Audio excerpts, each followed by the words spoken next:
Bom dia, gente. Obrigada a todos por estarem aqui. É um prazer receber vocês aqui na Escola F. Esse tema é um tema que está quente, né? Não sei se foi isso que atraiu vocês, mas o que nos atraiu a pensar em trazer esse tema agora foi uma janela de oportunidade dada pelo governo de Pernambuco de uma redução na alíquota do ICD. Mas, quando a gente começou a conversar sobre esse tema, a gente viu que não seria tão interessante ficar conversando só sobre as tecnicalidades do tema, ou seja, as ferramentas, ou o que fazer, como fazer, mas principalmente pensar sobre os dilemas que envolvem a sucessão patrimonial. Então, a gente terminou mudando um pouco o foco da nossa conversa para explorar um pouco mais. Porque acho que quase todo mundo concorda que é muito bom planejar. Mas, no final, a gente sabe que muita gente posterga. Então, a gente começou a pensar assim, por que planejar e por que postergamos? E isso virou meio que a trilha da nossa conversa hoje. Então, a gente convidou Gabriela Figueiras e Camila Oliveira, do Queiroz Cavalcante, que vão estar aqui tirando dúvidas, conversando, indicando possibilidades, caminhos, mas explorando junto com vocês também. A gente gostaria que o dia de hoje fosse bastante participativo. A gente não quer monopolizar a conversa, muito pelo contrário, mas está aqui para ajudar o diálogo a esclarecer dúvidas, questões, e a gente explorar mesmo esses dilemas e compartilharmos conhecimento e experiência. A gente também convidou Jairo e Marcelo, que vão compartilhar um pouco da experiência pessoal deles, ou apenas também trazer outros dilemas e outras questões para a gente debater, né? Então, a gente também não tem necessariamente uma apresentação de um caso, mas a gente quer que todo mundo aqui que tiver algum caso seu, de outra pessoa, esteja aqui para compartilhar com a gente. Então, é isso. Vou pedir para que Camila e Gabriela também se apresentem. Eu não falei, mas eu sou sócia aqui da Escola F. Acho que conheço boa parte do público. E vou deixar que Camila e Gabriela se apresentem. Obrigada, Mari. Primeiro, eu queria dizer que é, de fato, um prazer para mim estar aqui, tendo esse bate-papo sobre planejamento patrimonial e sucessório, que é objeto de nosso estudo há tanto tempo, né, Gabi, no escritório, então, e de trabalho, né, de prática basicamente diária. E um gostinho especial por ser aqui na Escola F, porque não só pelas pessoas, né, que compõem a Escola F, que são pessoas por quem a gente tem uma admiração incrível, mas pelo projeto em si, porque a gente se sente, acho que quem já participou de qualquer evento ou qualquer coisa na Escola F se sente acolhido e abraçado, né, por eles para construir junto soluções. Então, estar aqui nesse momento, mais um momento de construção conjunta, para mim, é, de fato, muito especial. E, por fim, ter vocês aqui como, na verdade, protagonistas, né? Quando a gente chegou, inclusive, a arrumação, né, do ambiente estava um pouco diferente.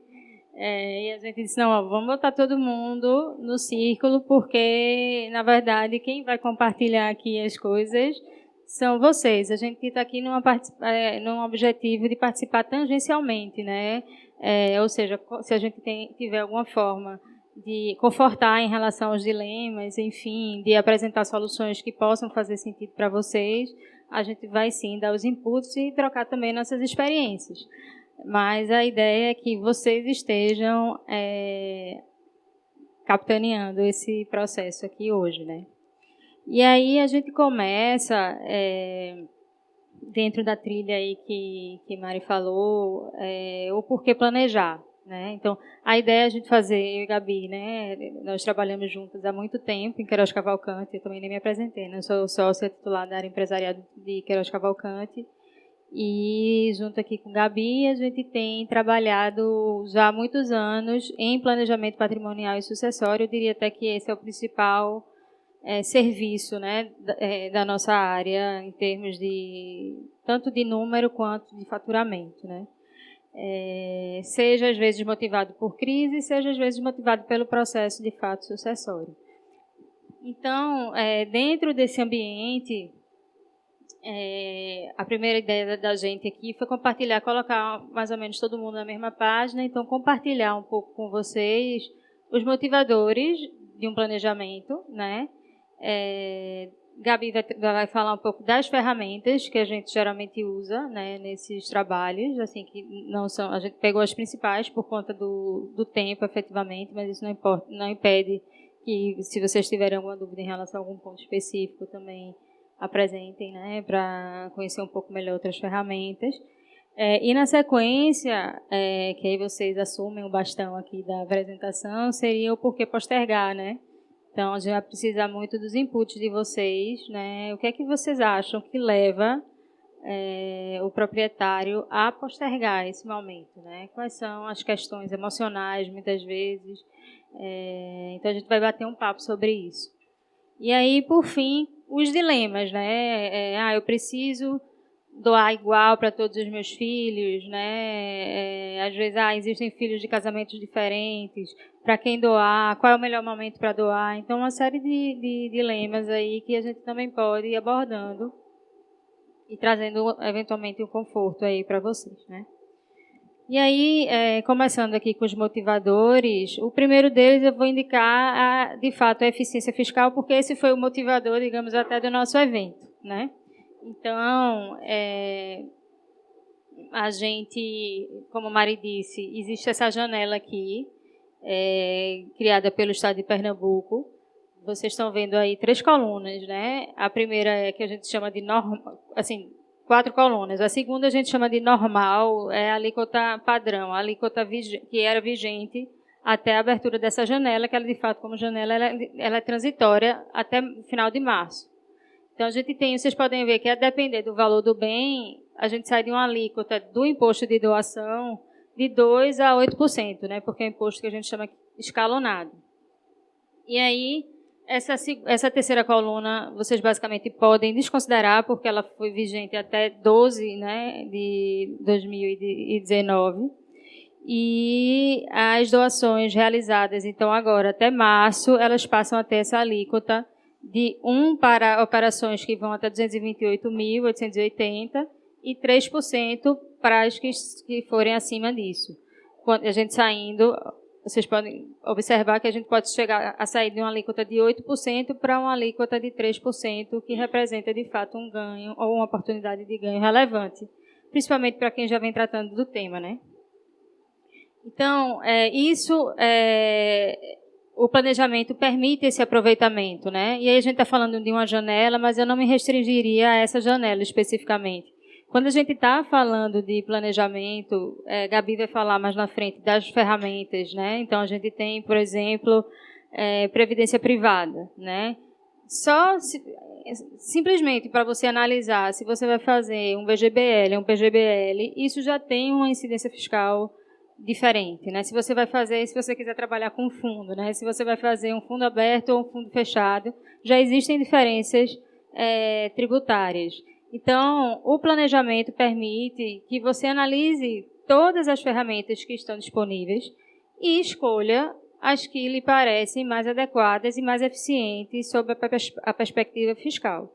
Se a gente não planeja, as coisas vão acontecer sem nenhum tipo de eficiência de direcionamento, né? Então, esse eu diria que é assim, um grande motivador. Ô Camila, deixa eu só acrescentar um ponto aqui em relação... Bom dia, pessoal. Em relação à eficiência fiscal, que eu acho bem interessante a gente abordar, é que às vezes a gente acaba esquecendo que, além dessa janela temporária que a Camila mencionou, que vai até o dia 31 de março, existe já uma PEC, que é uma proposta de emenda à Constituição Federal, para se aumentar o imposto de doação até 20%. Tá? Então, a gente sairia de uma alíquota de 8% para 20%. E a gente sabe que está se discutindo muito reforma tributária, é uma tendência realmente à majoração da tributação, né? Em especial em relação ao imposto de doação, ao imposto de sucessão, que é um imposto que é visto como um imposto um pouco elitista. Então, ele tem um certo espaço político aí para ser aumentado de fato. E também porque, na maioria dos outros países, esse imposto realmente é mais alto, tá? Então, em países envolvidos, você tem imposto, por exemplo, nos Estados Unidos, de 40%, até, né? Normalmente, esse imposto é um imposto progressivo, de acordo com o valor do patrimônio doado ou do patrimônio transferido através da sucessão, tá? Mas você vê alíquotas em países desenvolvidos de até 40%. Então, a proposta de 20% é uma proposta bem factível. Então, quando a gente fala de eficiência fiscal, a gente tem que ter em mente também esse panorama aí possível de aumento. Agora, só para acalmar um pouco, numa eventual majoração, existem alguns princípios tributários, né, que não permitem que essa majoração seja feita de forma automática. Então, claro que o planejamento também não se faz rapidamente, né? Então, mas a gente tem o princípio da anterioridade, né? Enfim, princípios que garantem que você não vai sofrer imediatamente esse aumento, né? Mas voltando, a gente tem como um outro motivador a própria preservação das relações, a preservação do patrimônio, a preservação da empresa, né? Por que a gente fala isso? E aqui o processo do planejamento ele ganha um protagonismo maior, inclusive, do que o resultado desse planejamento, que obviamente é importante. Mas é porque no processo é que acontecem os alinhamentos, né? Quando bem conduzido, ele envolve, inclusive, os herdeiros. Então, há uma comunicação muito clara e, nesse momento, todos são ouvidos, as expectativas são apresentadas. Então, você antecipa e trata devidamente as aspirações e desejos de cada um dos herdeiros. Não que você tenha que, nesse processo, conceder exatamente o que o herdeiro deseja, mas isso vai ser devidamente tratado, né? E aí você está antecipando também no planejamento a própria resolução, impedindo que haja, por exemplo, questionamentos posteriores ao falecimento. A gente tem aqui, inclusive no estado de Pernambuco, assim, dezenas e dezenas de casos de famílias, né, e empresas que se destruíram em virtude de conflitos entre herdeiros, né? Eu falo não somente de inventários assim super prolongados em virtude de conflitos, mas de empresas mesmo. Assim, tem casos muito próximos, assim, profissionalmente, em que, por exemplo, um herdeiro pede a falência da própria empresa, né? Indica, por exemplo, bens para a Receita Federal, ou seja, existem débitos da Receita Federal, ele vai indicar bens da empresa, a Receita está lá, quieta, ele vai lá, provoca a Receita.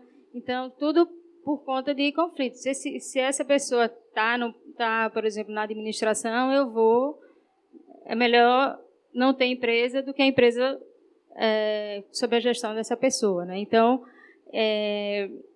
isso tudo, quando você antecipa, né, o processo sucessório, você mitiga a chance de existência desse risco, porque existe esse alinhamento prévio, e aí de acordo, inclusive, com as vocações e desejos aí de cada um dos herdeiros. Outra coisa, ainda quando não há conflito, essa antecipação ela é relevante também para a preservação da empresa, do patrimônio, enfim, porque imagine, de repente, diante de um falecimento, cai de paraquedas uma série de bens e empresas, enfim, ou não uma série, mas para uma pessoa que nunca lidou com aquilo, né? Então, o processo sucessório, inclusive ele pode ser feito gradativamente, ele já vai envolvendo os herdeiros na administração, né, na gestão e no conhecimento desses ativos, de forma que eles, de fato, se preparem, e aí ainda com a presença do proprietário, que é bastante relevante, né? Esse trabalho, inclusive, do coaching, da educação, né? do próprio, eu vou chamar de fundador para ficar mais claro, não que necessariamente seja, mas ainda sob a égide dele, né? Da orientação dele, é muito importante para a preservação também desse patrimônio, né? Então,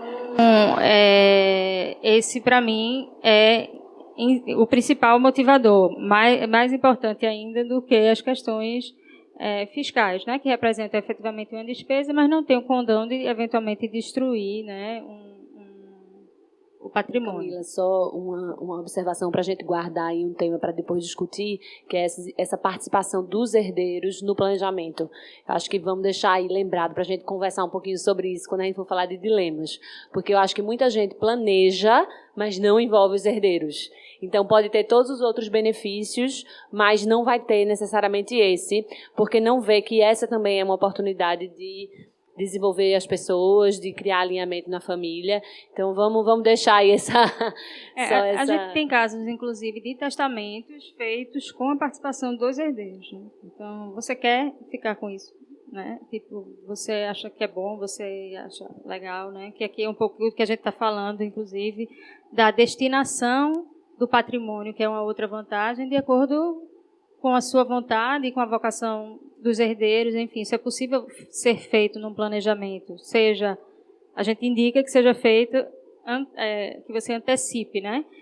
Porque o testamento, por mais que seja um ato de vontade, como não foi executado previamente, pode também estar sujeito aí a uma série de... Ou seja, não necessariamente tem que ser aquela cena de novela, né? Que você abre o testamento e vamos ver o que é que aconteceu, né? Exatamente, é o que aconteceu Pode aqui, ser algo né? que todo mundo conheça, discuta, participe, né? Isso, exatamente. E é isso que a gente indica, né? Quer fazer um testamento, qual é a forma de você minimizar, né, os riscos de conflito? É trazer os herdeiros, de fato, para a mesa para conversar, né, sobre o patrimônio, sobre os desejos de cada um, enfim. Então, essa é a forma que a gente tem feito, né, inclusive testamentos. Uma coisa que eu gosto muito de falar para os clientes é que, às vezes, a gente fica naquela, né? Mas eu não estou pronto para discutir esse tema. Eu não me sinto confortável, a gente vai até em dilemas discutir um pouco sobre isso em mais profundidade. Mas uma coisa que eu sempre falo nesse momento, que eu sei que não deve ser uma coisa agradável, inclusive minha família já passou por isso, então conheço também pessoalmente de perto, mas eu também digo o seguinte, olha, a não tomada de decisão também é uma decisão, porque a lei ela determina a participação dos herdeiros no patrimônio.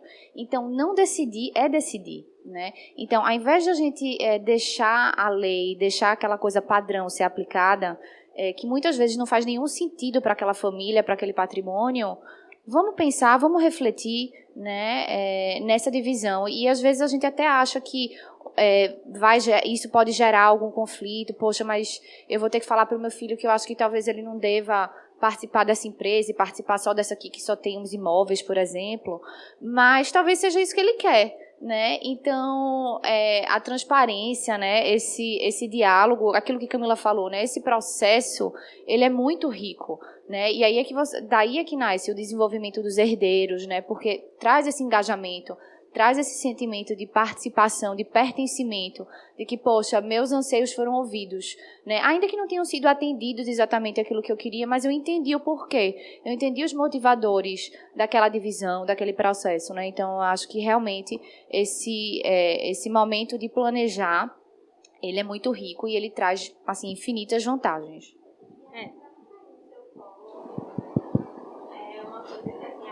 Da sua família e você vai agora ter que tomar conta, entendeu? Então acaba que como herdeiro você se cobra muito mais quando é uma coisa que você não é escutado, entendeu? E eu acho interessante isso. Às vezes o fundador, para ele o mais valioso é a empresa, né? Ele dá, assim, tem um valor que pode ser real, inclusive, mas talvez o filho ou a filha não veja da mesma forma e queira um outro futuro, né? E há, de toda forma, muitas vezes, uma pressão. Pelo menos você vai ter que exercer uma função de administração. Até os irmãos, às vezes, eu não quero, entendeu? Tem patrimônio para dividir, assim, né? Para que você consiga compensar isso. Tem, os outros estão ok? Então por quê, né? Isso vai gerar um conflito. Outra coisa, né, assim, eventualmente um conflito futuro por um desejo que não é nem do herdeiro, na verdade, é de quem está doando, enfim, deixando aí em testamento. Só um ponto que eu acho que é interessante também nessa questão do momento com o proprietário dos bens, vamos dizer assim, para não necessariamente o fundador da empresa, mas, enfim, o proprietário dos bens em vida, é a própria liderança que essa pessoa exerce no processo. Porque o que a gente vê também muito acontecer primeiro, a surpresa, como a decisão foi tomada, ou como o processo se conclui, vamos dizer, como os bens são divididos, e se tiver uma empresa, isso se torna ainda mais complicado. E aí, os filhos, sem uma liderança, precisam começar a tomar decisões sobre esse assunto. Então, além da questão não ter sido compartilhada e dividida, a ausência da liderança do pai ou da mãe ali, daquela figura que poderia ter conduzido o processo, ou pelo menos ajudado a condução do processo, não está mais presente. E aí é a que a gente conhece, acho que todo mundo sabe, uma ou várias histórias de conflitos familiares que surgem a partir dessas partilhas, né? E aqui, só para finalizar, como outro motivador, é realmente que os custos, né, a burocracia são menores quando você faz, né, um planejamento em relação ao cenário de um eventual inventário, enfim, e a agilidade nisso, né, assim, inclusive de acesso dos herdeiros ao patrimônio. Então, Gabi vai falar um pouco agora sobre as ferramentas, e aí vocês vão ver várias ferramentas que permitem que, diante de um falecimento, né, haja um acesso imediato dos herdeiros àquele patrimônio, e eles não fiquem aí por anos e anos, às vezes, né, nessa luta para conseguir, enfim, ter algum acesso, né, porque às vezes, assim, né, ao falecimento, já a conta bancária imediatamente, nem sacar você já consegue, vai ter, enfim, providenciar um alvará e tal. Então, e aí a família já está penalizada, né? Já está num momento complicado, e ainda tem essas burocracias aí para superar.